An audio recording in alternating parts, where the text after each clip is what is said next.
give it up for Danny. Thank you very much, Fernando. I've had the pleasure of working in a variety of different contexts. When I first started, I did a lot of contract work, and I worked primarily with startups, both remotely and here in San Francisco. I had a lot of fun doing that, but it always seemed like it was very rushed, and it was more about just shipping something, getting it done because they were meeting with investors. And I wanted to also get the experience of working in an enterprise, something more stable, something that's been worked on for maybe a couple years already. So that's where I'm at right now. I'm working at an enterprise company, but I've got to see both sides of that world, how product managers work in the startup world when they're developing a product that's very fast changing, or trying to meet the demands from the first iterations of feedback of customers, to something that's very stable already, but maybe you have to deal with a big migration of your code base. For instance, I got to live through some of the things I'm going to talk about today, a migration from AngularJS, which is Angular the 1.0 versions or 1x versions, to Angular 4, or just Angular now as we call it. So that kind of informed a lot of what I'm going to bring to you, and I hope that it'll generate some questions that you can bring to me, and I hope I can answer all of them to the best of my ability. One of the funny things that's going on in JavaScript is that it has become an alphabet soup of frameworks and libraries. Everyone's got something new, and it's a very trend-driven industry. It's unfortunate almost. The standards community is doing very good work, and the browsers are finally on board, and they're also standardizing.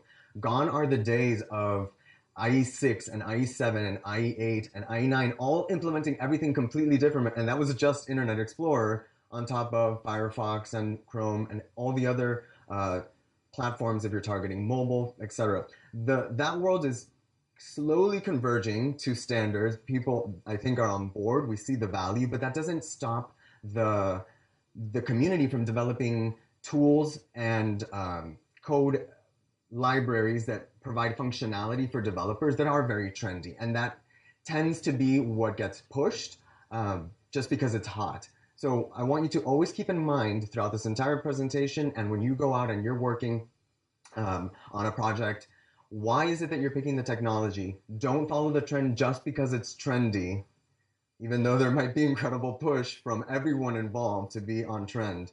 Keep that in mind. So, speaking of trends, let's talk about what's happening in 2017. One of the biggest things that's been going on since maybe the end of 2015, definitely picked up steam hard in 2016, and we see it everywhere now, is functional programming. Functional programming has its roots in the early 20th century. In the 1930s, this was being developed by mathematicians as a way to develop a theory of computability. How can we talk about computations in a rigorous mathematical sense? And of course, it takes a while from the high pillars of academia for those concepts to trickle down to the practical applications of computer science, but it's definitely making its way into JavaScript. Some of these concepts have been in JavaScript for a long time. Things like map and reduce are functions that have been available for a long time. Functions being first-class citizens in JavaScript. That's an interesting idea that is central to functional programming that JavaScript has had for a long time, since its very beginning almost.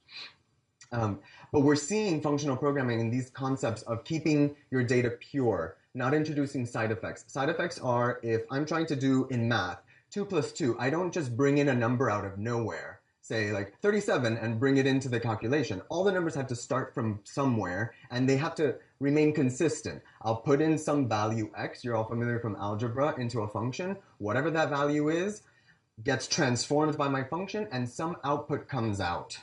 It doesn't matter how many times I put that same value in, I will always get the same value out. When we start thinking about computer science in those terms, the wonderful thing that happens is that we can split computations up in parallel. Our computers are becoming incredibly powerful. We have quad cores. Even my laptop has multiple cores, which means I can run multiple calculations in parallel. If I'm depending on all types of external state, which is what we call impure functions, the things that have to reach outside of themselves and ask, is there some value over here that I need to know about? If I don't have to worry about those things, instead of doing computations sequentially, I can now do them at the same time. And this can radically speed up your programs. So This is going to be built into browsers as more and more languages standardize their implementations of these functional paradigms. At the moment, we've got lots of libraries that are already out and very popular, things like Lodash and Ramda that give you this type of functionality already in JavaScript. And there's other languages. Elm is actually its own language that's built to build front end, to build web apps, and it compiles down to JavaScript. But you have to learn some new language there, so there's a little bit more overhead. CycleJS is written completely in JavaScript, and it enforces these principles of functional programming, and it also will bring in the next trend that I'm going to talk about. But it's another framework that allows you to build web apps using these principles. And the performance that we see on these is phenomenal. That's one of the reasons why functional programming has gained so much popularity recently. You see it as the complexity of our apps is skyrocketing. The performance is the big bottleneck. It's what we're seeing. We need something that's faster. Reactive programming is the other big trend that's coming up in 2017. In fact, observables, which is the main actor here in the reactive programming space, is going to be a first-class citizen. It's coming to the JavaScript language officially in one of the future versions as the standards committees make their recommendations and the browser manufacturers implement those standards. Observables will be usable in regular JavaScript. For right now, we have to use a library that implements the same functionality for us with the current feature set that the language provides us, and that's RxJS. I put this image because this is the classic way that we draw observables, or we show observables. Observables are a way for us to model things that occur over time as data like we would think about in space. Like I might have a collection of objects, like those objects, but they might not be here all right now. And that's what is central to web applications, events. Users are clicking on pages, they're requesting documents. All of these things are happening in a sequence of time. Observables give us a way to make that abstraction a little bit easier to handle for the programmer. So we can say, I want to filter all these things. It doesn't matter if they're all here yet or not, but as they come in, I want to filter them so I only get circles. And in a very high level way, you can program very complex, asynchronous, time-based interactions in your programs. So this is very trendy, and it's being built into a lot of frameworks as well. That's why I mention it, because some of the libraries and frameworks that I'm talking about today are making extensive use of this concept already. Modules are another thing that are being standardized. The syntax has already been standardized, and it's not yet fully implemented. No browser has implemented it yet, but this is a way for you to encapsulate your code and share only the parts that you want.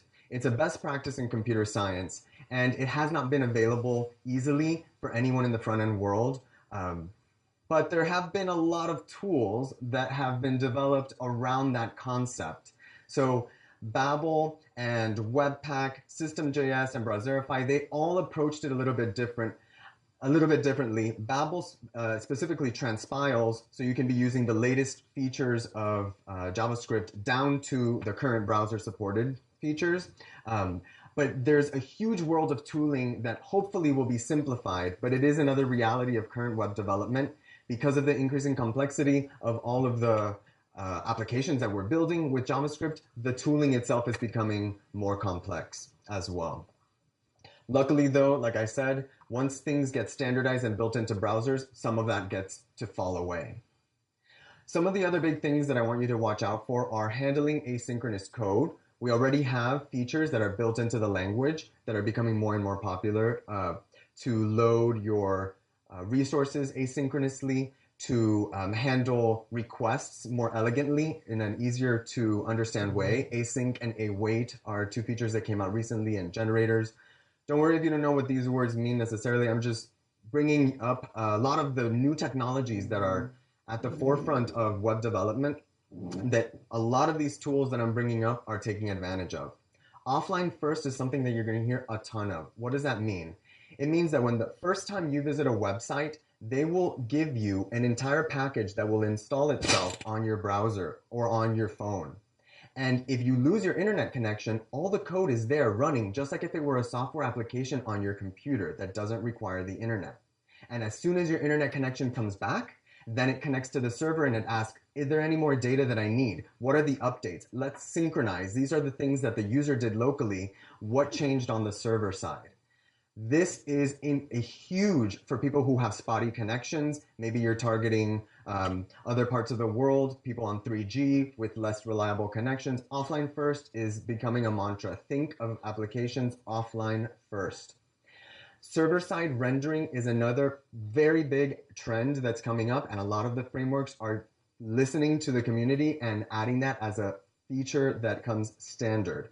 What that means is that instead of having to send a huge payload of JavaScript, a big JavaScript file that then renders the website, your server, which probably has huge processors and lots of RAM, does all the rendering for you and sends just the HTML ready for the browser to render super fast. Then it loads up the JavaScript asynchronously and can pick up running the app just like it normally would.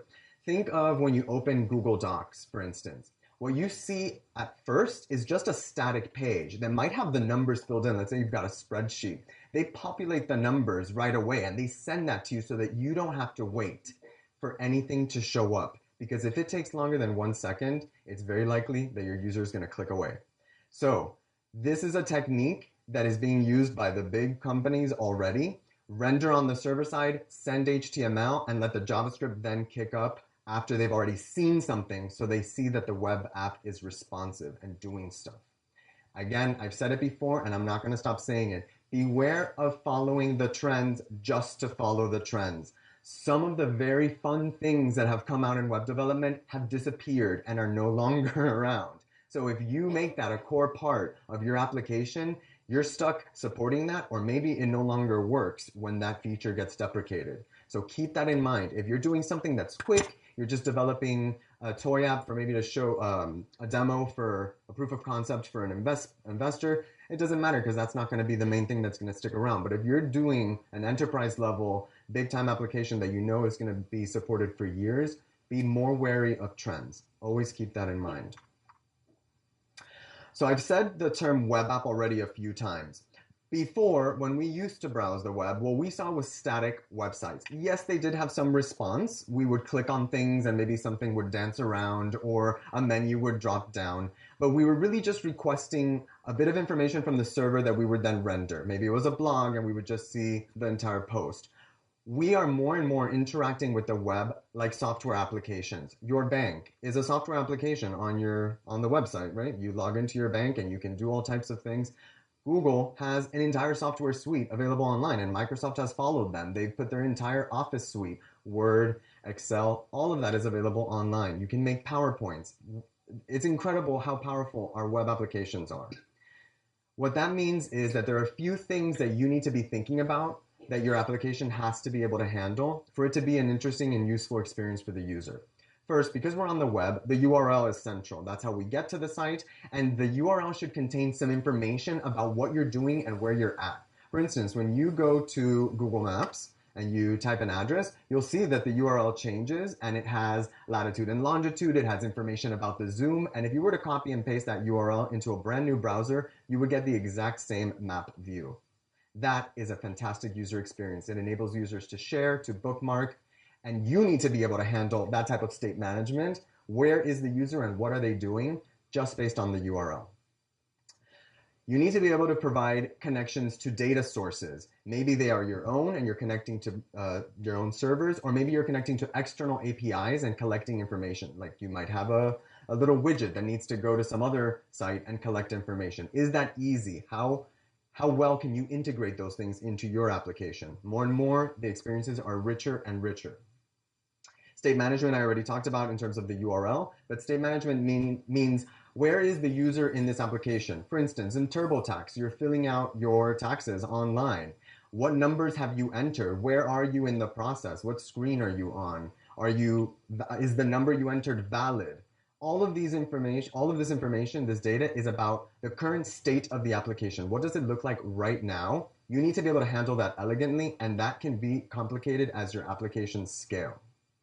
And finally, what are we looking at? We got to render all of these things, the state and the data that we've collected. The state is all of the data presently, and the view should just be a representation of that. How do you make that happen? There are a lot of libraries that we're going to talk about that are very popular now at helping you just present the view. Other frameworks, and I'm going to define these terms for you at length now, other frameworks do the whole thing for you. They do the connection to APIs, they manage the state for you, and they render the view. So in general, these are the 4 things you need to consider. What does my URL look like and how does it help my user move around my site? What is the state of my app at the moment? Where am I getting my data from? Is it easy to connect to external data sources? And how am I rendering all of this on the screen? This is a continuum from most sort of Wild West to most decisions made for you. In the grand spectrum, it really depends on your team, what you're building, and I think that at where we're at right now, most use cases are going to fall at the library and framework level, just because of the functionality that's provided to you. So what does DIY mean? DIY means I'm doing everything on my own. Why would I want to do this? Maybe you need to optimize for a very, very, very tiny payload. You need to send as little data down to your client, to your user as possible. How do you do that? You have to have the most fine-grained control over what you're including in this application. But the problem with this is it takes a lot of time. You have to make a ton of decisions. You need to make sure that all the things that you pick work together. It's probably going to be not so well architected. Not a lot of people are going to be able to know what you're doing because there's no standards. So this is really the cowboy development style, and it may not be most suitable for modern applications. Toolkits were extremely popular before web apps became as huge as they are now, as complex as they are now. You may have already heard of jQuery and Bootstrap. Bootstrap is a CSS framework. It helps you design the app. jQuery enabled DOM manipulation consistency. This was especially useful when all the browsers were doing everything differently and you didn't want to have to remember, how do I ask the browser for this particular input field? In Internet Explorer it's this way, in Firefox it's this way, in Chrome. You just used jQuery, and behind the scenes they handled it for every specific browser for you, and you could do it uniformly. This was revolutionary, a game changer really for web development. But it is not the right tool to build a complex single-page app. I have done it. I did it as an exercise. I built a single-page application using jQuery, and it required extensive documentation so that people could follow along and see what is it that you're doing. But you have to do everything. You have to write so much additional code yourself because it's not designed to handle all of those features, like the URL. That's not a built-in thing for jQuery to handle. State management, that's not something that jQuery is built to handle. It does do API calls very well, AJAX calls. But the rendering, it's pure DOM. So it's targeting the DOM and telling it what to do. This is maybe the case if you want to do a prototype. I've worked with startups where we built, using jQuery and Bootstrap, a prototype just to show the basic functionality and get feedback from our designers and get feedback from all the stakeholders. Is this headed in the right directions? Does this look like what we want it to look like? And does it do what we want it to do? Version 0.1, you know, the very earliest version of this. For a bigger project, this might not be the right way to go. It's going to end up being, have you heard the term spaghetti code? Spaghetti code is when everything like spaghetti, all the noodles are tangled together. That's what this ends up looking like frequently. So we move on to the world of libraries, and really now it's better to call this the world of ecosystems and tool chains, because it's no longer just, I'm going to use a library. You're frequently going to use multiple libraries and you need to bundle them together with other tools as well. Backbone was the original. React and Redux are super popular now. Riot is another very lightweight component-based framework like React. And Polymer is an interesting project from Google. I'm just going to quickly talk a little bit about each one of these. But what is a library? It's sort of a bundle of code. It is, I called it a block, a composable block of functionality. It does that one thing very well, and then you can combine it with another thing and build it on top of another thing. And you can pick the tools that you want to use to get all of the features that you want for your application. This means that you have to do way more decision making up front, and that can slow your team down. and it might require learning new technologies that your entire team is not familiar with. So there are trade-offs, but it does give you extreme flexibility. So you need to determine what is right for your product. Flexibility, I want to clarify, flexibility can mean you need to optimize for performance, you want to optimize for size, maybe you just want something that's very simple. There's a lot of things that you can be choosing for here in terms of flexibility. I'm going to start with Redux because it's not really about presentation. Redux handles state management, which is what I mentioned earlier about what is the user doing right now, what are all the bits of information of my app in its present moment. This was a revolutionary concept that Facebook started pushing as an answer to Angular, really. When it developed React, when Facebook started developing React, they said the way Angular is doing it, the way Ember is doing it, the way everyone is talking about doing state management is not working. It's too complex. So they came up with this idea of the state only moves, or all of the data of the app only moves in one direction. You keep it in this source of truth up on high, and everyone inherits from there. The way that Angular and other frameworks at the time were doing it was, we're just going to pass information. What did you want? You want to know what my value is? Here you go. You want to know if I'm checked? Sure, why not? Everyone was just talking to everyone else on the app, and quickly it became impossible to determine where did that piece of information come from. So now everyone has bought into this concept of the single store unidirectional data flow. And I'll talk about how Angular 2, or Angular now, has completely adopted this and sort of moved away from the old way of doing things. Backbone was the original, really. It started off this world of single page applications following the MVC, you might have heard that term, Model View Controller paradigm that was popularized by Smalltalk, really a foundational language in UI. It was used a lot to create early UIs on computers. And it's the idea is to separate out your concerns. So I keep my model is all of the data of the app. So it might be like, say in TurboTax, it was your income, it was how much you made in donations, all of those bits of information. That's your model. All of that is collected because that's just data and that has nothing to do with anything else. Let's separate that out. And the view, what is the view? That's just what the user is looking at and interacting with. So the model should project onto the view, and the view should be concerned with only rendering data. So whatever the model tells it, this is the number, this is the state of the checkbox, it's checked or not, the view just renders that.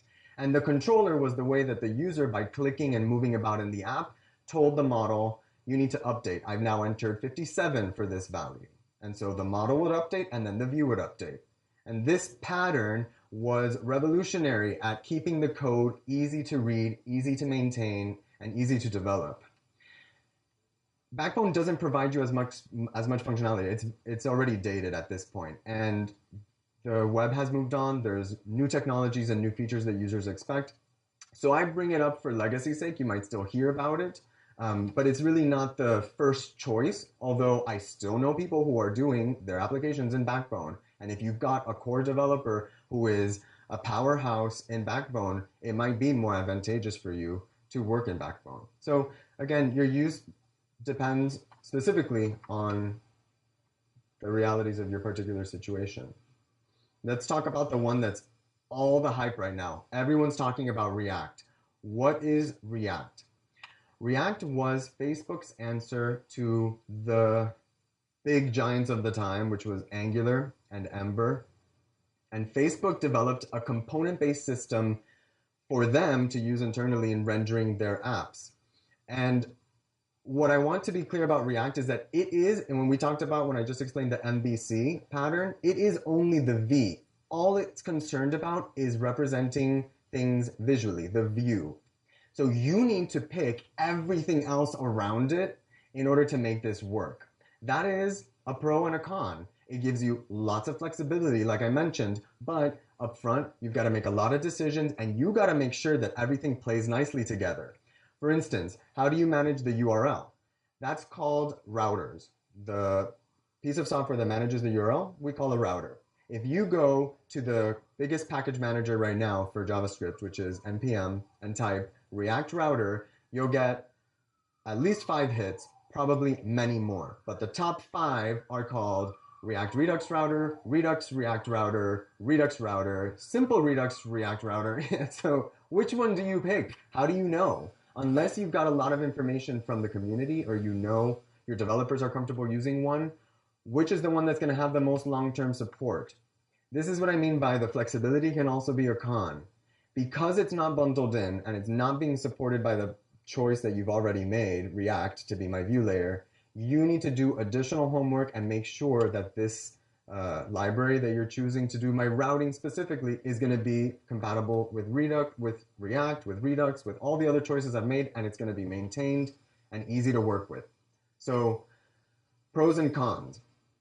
Another thing to be aware of with React is that they do not use plain HTML. You're actually writing everything in JavaScript. So they've developed a specific syntax called JSX, which allows you to use the full power of JavaScript to create the HTML that you're rendering for the website. This is great because it lets you do a lot of computation to determine how should things look. It is very powerful. I love working with React, and JSX, while a little bit weird, the first day that I looked at it, grows on you very quickly. It's a very easy thing to get into, but it is not standards compliant. So it always has to be processed through the React compiler, which means if you aren't doing that ahead of time on the server, you have to send the entire React application down so that the browser can then load the React app and say, make all of this JavaScript into HTML, because that's the only thing the browser understands. It only understands HTML, and then render. So there could be a bit of a lag time before you get your app running. Like I said, there's ways that you can get around that, but keep that in mind. Once it's running though, it is very fast. React has embraced those functional programming paradigms I talked about at the beginning wholeheartedly. And what that enabled it to do was very, very fast difference checking. We call that diffing. So it says, did something change here? And it can quickly check what the old state was compared to the new state and determine, do I need to repaint this part of the browser?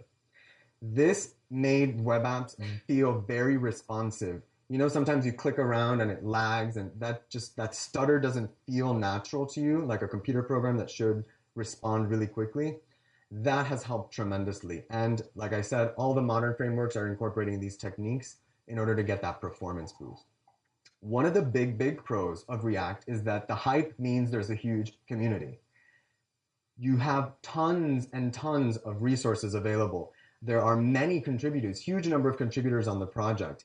It's very likely that you will have no trouble finding a developer who writes React, who knows React or wants to write React. So there's a lot of pros to being the hype popular tool, but there are again also some trade-offs. One big one, which I thought I'd mention because I found out about this recently, is that React, Facebook has included in their license a patent clause. So if your product in any way will infringe on Facebook's patents, in other words, compete with their products, that could be a huge problem for you. Keep that in mind. If you choose to use Facebook's product, React, for your product, they don't want competition. That is not the case for Angular or any of the other big frameworks that are supported by Google and or the other open source ones. So just keep in mind, read the fine print, get a lawyer. That's always advisable. If you're developing a product, a new product, a startup, intellectual property is huge. So I mentioned a caveat. Riot is an alternative very similar to React without that liability, without the patent clause. So I throw it out there. I've never worked with it, but I have heard about it. Polymer is a project run by Google. If anyone has already heard of web components, which is a new feature that's coming out in the future, it has not been standardized yet. This is what Google is doing with Polymer. Web components are the ideal that all of these other libraries and frameworks are trying to do. So you might have in HTML, you say HTML body, and then in H1, that's my heading, and then you have an unordered list, and those are all elements.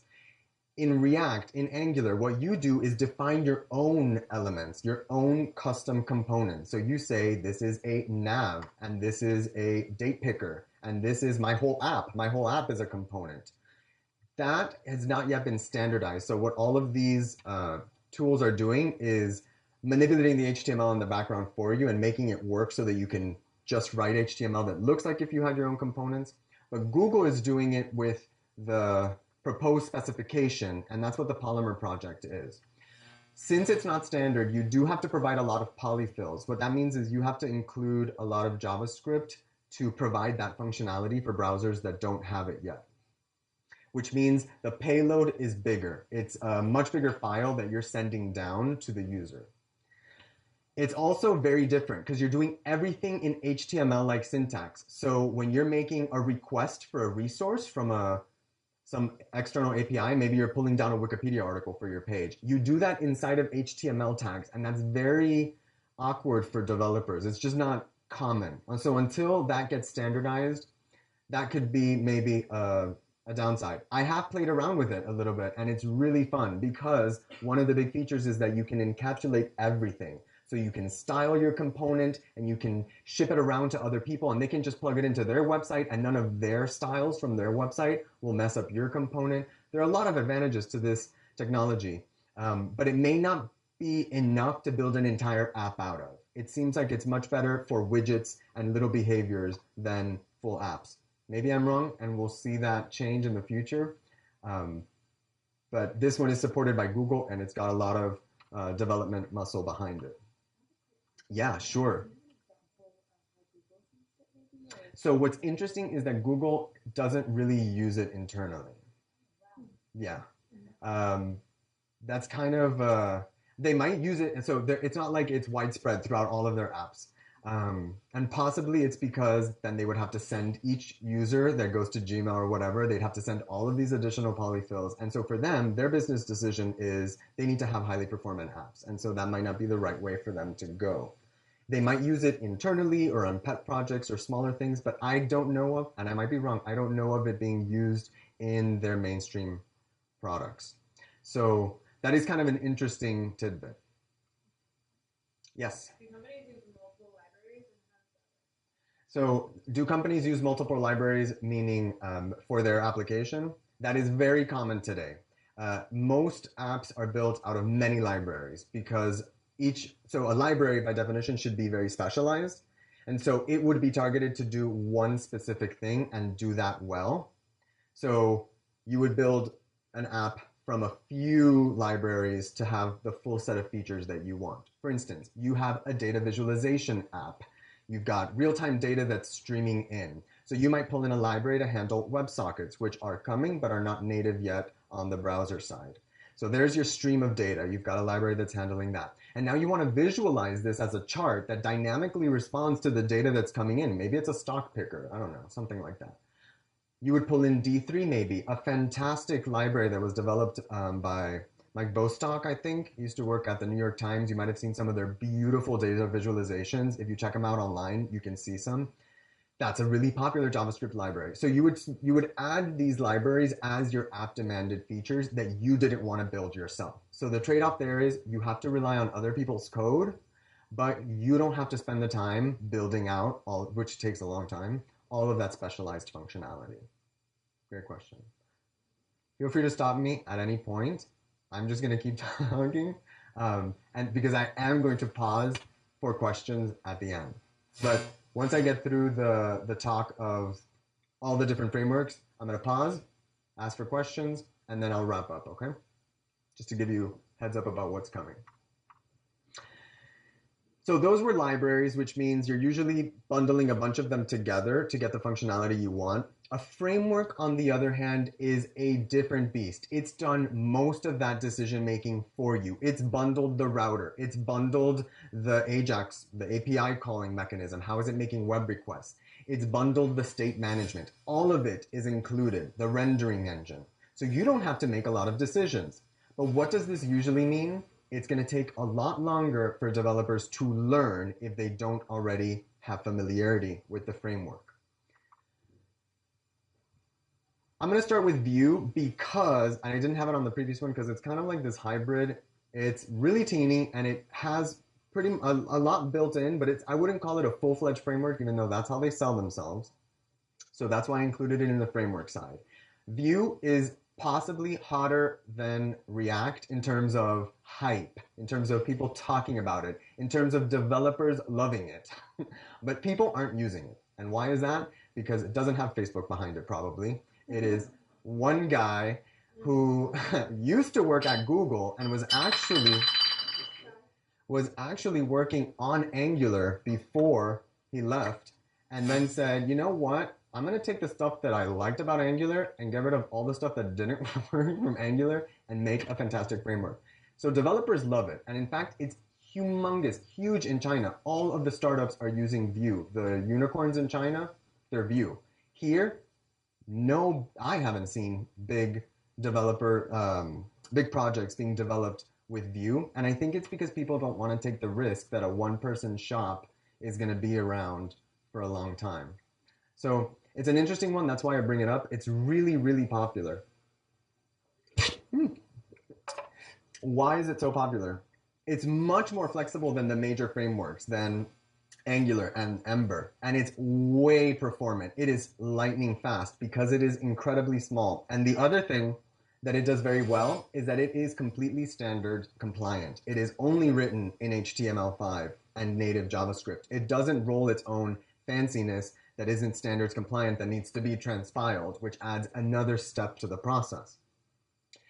It has a much faster learning curve because you don't have to learn all of these fancy new features. So that's another advantage to it. And so that's what I was saying, no domain-specific languages. I don't need to learn JSX to write React. I don't need to learn the Angular syntax for writing my apps in Angular. And also, it has a very few build requirements because you don't need to transpile things down from different languages back into JavaScript or recompile your non-standard HTML into standard HTML. I bring it up as a novelty. I don't know how likely it is that you're going to see it in production, but I've tinkered with it. One of my best friends who's working at Cisco built a project at Cisco in it, but caveat, he does work at the innovation lab, so these are sort of like things that they're just toying around with and not necessarily huge products. But it is out there. This, yes. Do you want me to go back?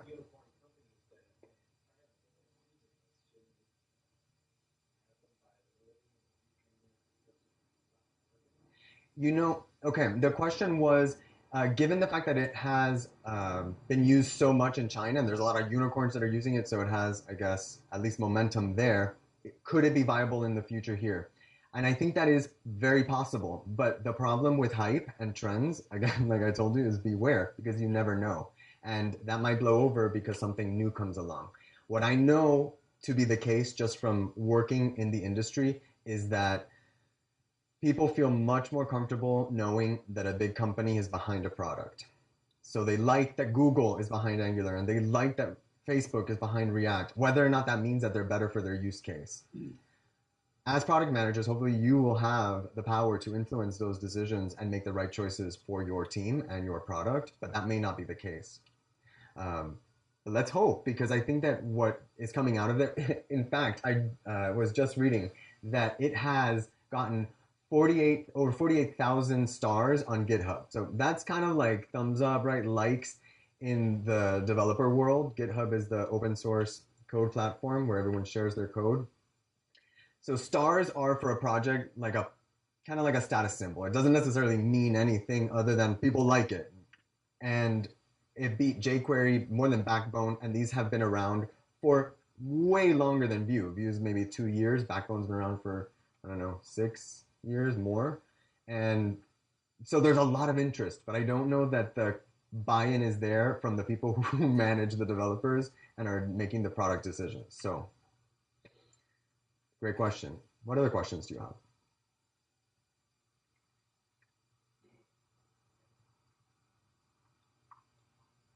Let's talk about Angular, the old one, the one that has now been deprecated, and Google no longer will support. It was one of the first, and it was Google's big project. It took web development by storm. It was huge. It introduced this concept of two-way data binding, which made it very easy for you to render state on your app. So I would type into the username box, and it was changing automatically, and my application knew of those changes in real time.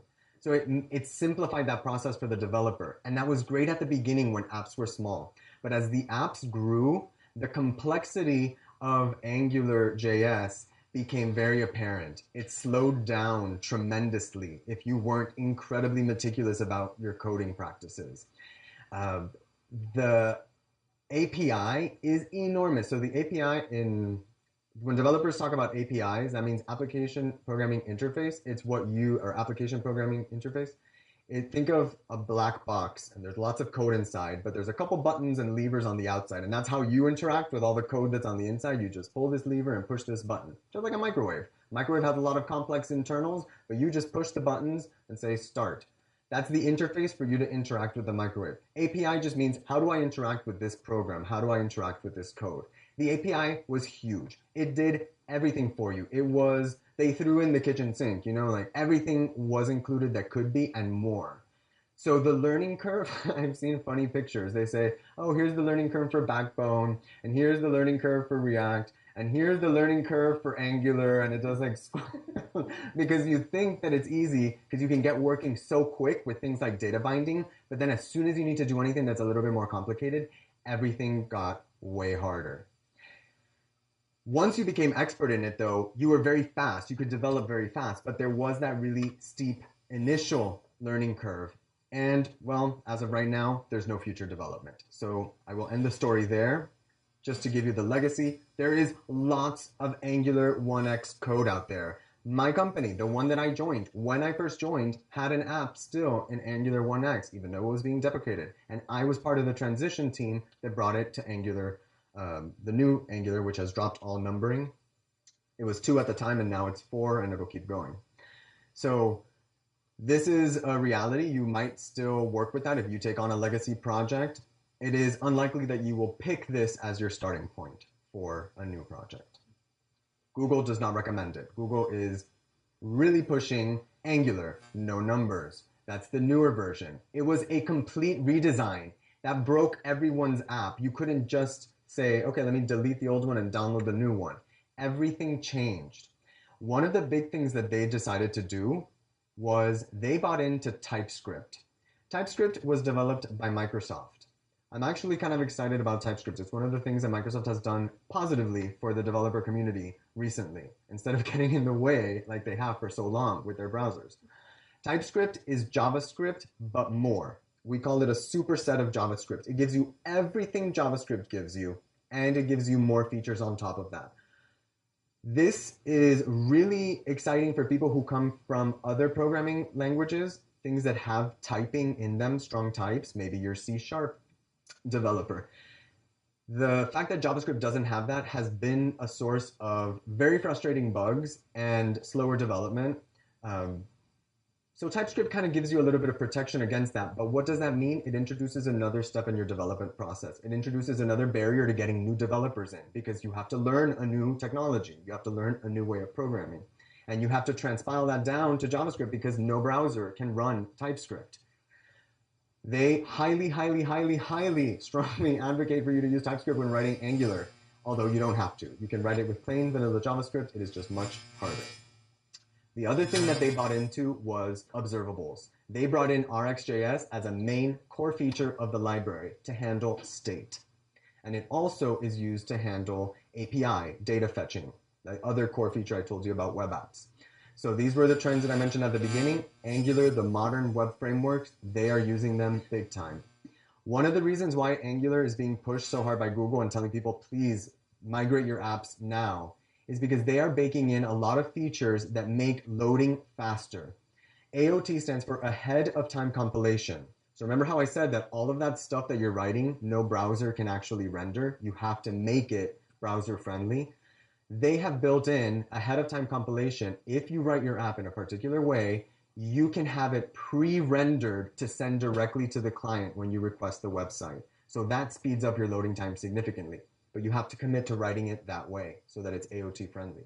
Also, lazy loading means when I go to the main app, the only thing that I will receive is what I need to see right now. I'm not going to get any other code except that first splash screen. And then I go to /login, and then I get that bit. and then I go to the users page, and then I get that bit. Lazy loading means bring it down as you need it. Don't send the entire monstrous app, including the admin page that 90% of your users never go to because they don't need it. So there are big features that have been rolled into this that have optimized significantly the performance of Angular apps. Another fun feature is called tree shaking. It's kind of a fun sounding thing. What it means is that Angular will go through the entire code base and determine what parts of the code were never used when running the app. And it will just remove those chunks of code out to further compress the file size. So they've really done a lot of work because they were criticized for the payload size of it when they first were working on it. It was enormous. It was too big to be functional. So they've made a lot of progress there. One of the downsides is that it is not flexible at all. If you want to do something slightly differently, too bad, you can't. You have to do it the Angular way or it won't work. And that can be a deal breaker in some cases. I don't know. It was hard for me. It was very hard for me coming from when I was doing a lot of the startup work. Everyone was React, React, React. Everyone wanted React. And then you move to something like this and it's extremely opinionated. We know the right way. It's the Angular way. Unfortunately, since it's brand new, there's no guidance on what the Angular way is. So you've got to figure it out. That is getting better though. There are more and more resources that are available as the product matures. But at the early days, it was very sketchy. It was sort of tinker and figure it out. Maybe next week it won't work that way anymore because they were introducing a lot of breaking changes. Things have settled down and it's more stable now, and there is a growing community, but it is still fairly new and not nearly as well represented in the community as React is. Ember is one that I have never worked with personally, although I have known people who have raved about it, who worked with it and loved it. Ember, much like Angular, is incredibly opinionated. It is a very established framework. It's been around for a long time. It is incredibly stable, and it is very consistent. Unlike Angular, that they really didn't until recently provide you with guidance on how should you structure your application. Ember has explicit requirements for how you structure your application. File naming is specified. Directory structure is specified. It is incredibly easy to navigate an Ember application as a developer because it is consistent. Every Ember app looks the same. That is a huge pro for speed of development. There's a big learning curve, but once you've got it, you are productive. And that's the trade-off you have to make with these frameworks. The ones that do everything for you, that make all the decisions for you, speed up development, but you have to pay the price up front. If you don't know the framework yet, you have to learn it, and you pay by not having the flexibility. You don't get to choose what router you use or how you handle state. It also, because it's been around for such a long time, has a huge ecosystem, much bigger than Angular at the moment, although Angular is growing. Yes? It sounds like a great choice for somebody to make because as you onboard new developers, if they have any experience with the Tunon layers. So the comment was that it seems like a great choice because once you've onboarded, then from there it's really smooth, right? Like it's fast to develop. So the pros are better than the con, the initial pay. Right.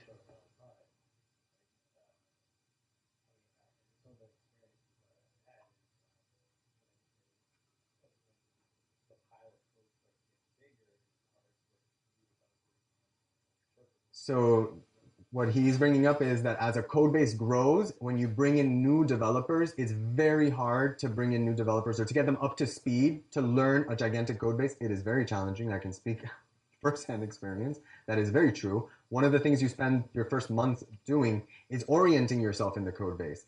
You are absolutely right that this type of choice, having a framework, for instance, Ruby on Rails, which is very popular for a backend framework for web development or full stack, I guess, using Ruby, was very much the same way. It's you write it this way. Here's how you name your files. Here's how you organize your directories. And what it gives you is this convention that everyone knows, and you can jump right in. And you're right, it speeds up the uptake part.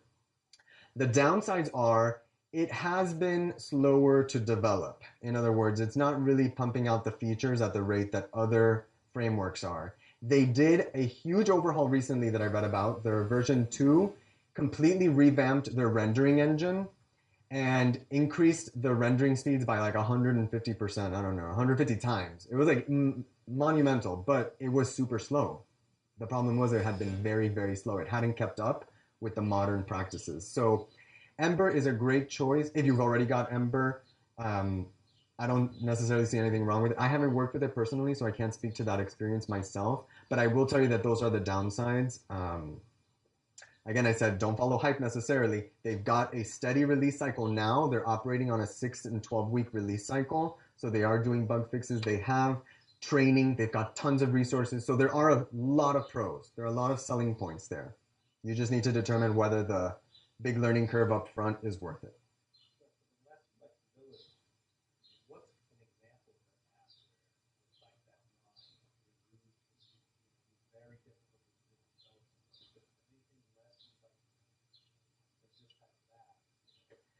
He's asking where's the line for less flexibility where an app that's less complex and that you would not need the full framework, is that what you're saying, versus where you don't need the granular control? So that, I think that depends more specifically on the use case of your app. So one of the ones that I mentioned, and I'll go back to, is size. If you really need to control the size of the application, then you don't want to go necessarily with one of the huge frameworks unless they've mastered the tree shaking and the ahead of time compilation and lazy loading, and they can get the payload that they're sending down to the user very tiny. If you have to send the entire framework down, which is what most of these frameworks used to do, it can be over a megabyte of data that you're sending down, which is enormous. That's not something that your user wants to wait for. And if you're paying for data, if you're somewhere maybe in Africa or in Asia and you're paying for data, or the data isn't connected, the connectivity isn't what we have now. Maybe people here have unlimited data and data isn't that big of an issue. But if your use case is, these are the markets we're targeting, then you need the flexibility so that you can say, no, I need this micro library for this particular feature, and I'm not using half of these features, so I don't even need any of these.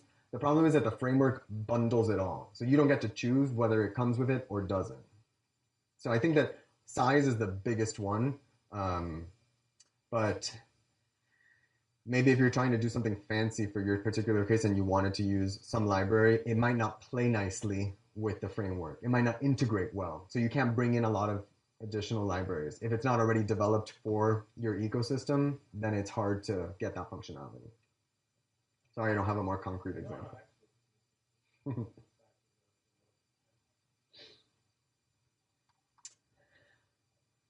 Okay, so this is where I'm going to pause. How do you decide? I've gotten a couple questions, but before I move on, is there anything I've said that you're not clear on that you want me to rephrase, explain, redefine? I'm just going to touch now on things to use to make your decision, how you can make these decisions. Okay. Trade-offs is the name of the game. This is what engineering is all about. If you think that you're going to get the fastest, smallest, best user experience always, it's not possible. If you want more of one thing, you're going to probably have to sacrifice something else. You can't have a fast developer experience with like zero downtime, tiny payload. It just doesn't exist. You can't get it perfectly. My best friend is a designer, and she always tells me that when she meets with clients, she sits down and she draws a triangle. And she says, it's cost or features or time. Something's got to give. Pick two. What do you want? You want it fast? You're going to pay more, right? It's just a situation of trade-offs. You can't have everything. So optimize for what is most important to your app. And that's something that you need to discuss with everyone that's involved in the product development. What is the core feature here? Is it some bit of functionality that we must use this custom library for that we built and it needs to integrate well? That needs to drive your decision for framework choice. If a framework is not going to be open to other third-party libraries working with it, don't go with that one. You need to pick a more flexible framework, something that lets you make more choices.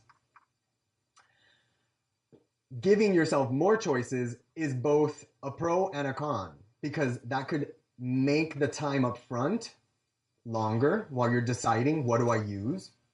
But if you go with a framework instead where you don't have the choices and your team is already comfortable with the framework, maybe you just get the development speed that you want. So you sort of have to decide, do I want custom features and more choices, which I might have to pay with slower development time up front?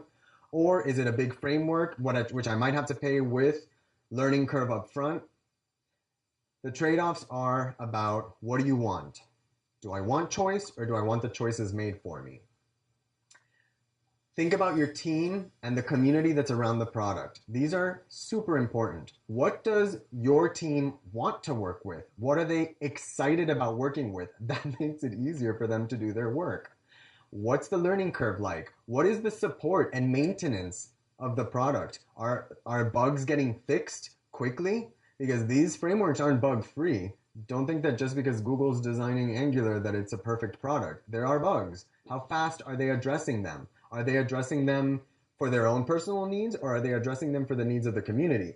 Ember, for instance, is very community oriented. They're used at corporate level. They have corporate partnerships and sponsorships. So they're responsive to, this isn't working, fix it now, versus Google's like, we're not listening to you because we're doing our own thing. So keep that in mind. Licensing, I mentioned React. Documentation, is it well documented? Is it going to be easy for your developers to use? And how easy is it going to be to find developers that know this product? That's another key one. React, you're going to find quickly. Maybe you look for Backbone and now it's not so hot anymore. It might be harder. So those were the 3 key things that I think you should think about when you're designing or developing, determining what your product is going to use. If you have any questions, please feel free to stick around and ask. My name is Danny, like I said. Jot down my email if you don't have any questions or can't think of anything now but want to ask me something later. I'm very excited about web development, and I've had the pleasure of working with product managers who are non-technical and people who have come from actual coders that have been promoted. So I hope that you all bring your unique perspectives to the field. Do not think that your input isn't valuable just because you don't have technical skills. If you do have them, they are helpful. But more perspectives on software projects are always better. Keep that in mind, from users and from internal.